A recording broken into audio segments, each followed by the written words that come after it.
When it comes to skinwalkers, New Mexico is number one. Then you have Arizona, and third, I would say, is Texas. Now, more specifically, the western region of Texas has a significant number of skinwalker sightings.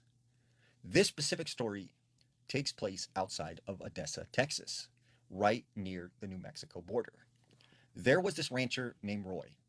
Roy purchased this 1,000-acre ranch, and when he first moves onto the property, he said he was confronted by this Native American man. And he said this man told him that on your property are these mounds. And he said, those are burial mounds. They're sacred to my people. Whatever you do, do not disturb them. He said, use all of the land, but leave those mounds alone.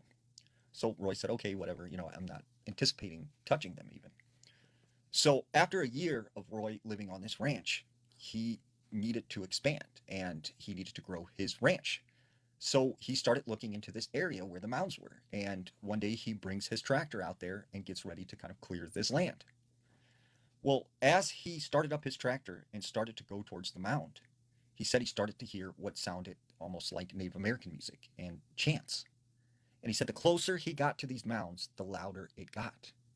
And then finally, he said he heard a really loud, hey. And when he looked over out behind the mounds, he said there was a Native American man standing there. And he had these glowing eyes. And he was there for a brief second, and then he just disappeared. So Roy was like, okay, this is weird, like maybe I need to get some sleep. So he goes back to his house and he lays down. Well, later that night, he awakes to just kind of like a very stillness in the air.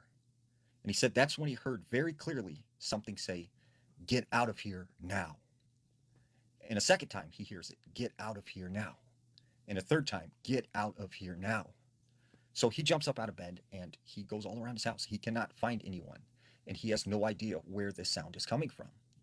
And that's when he hears it a fourth time and he goes over to his window in the bedroom. And when he looks out, he said he's seen this owl sitting up in the tree.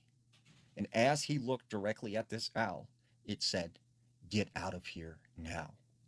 And then he said it flew off into the tree, up into the sky. So a couple weeks pass and he's like, you know what? I got to clear that field. Like I got to take out those mounds and expand the ranch. So he goes out there again with his tractor. And as he begins to start clearing these mounds, he said that's when he's seen this pack of coyotes. And they started coming closer and closer towards him. And he noticed that their eyes were glowing. And he said they would not let him get anywhere near these mounds. And that scared him. So much so that he went back to the house and said, I will never touch those mounds again. And still to this day, those mounds sit there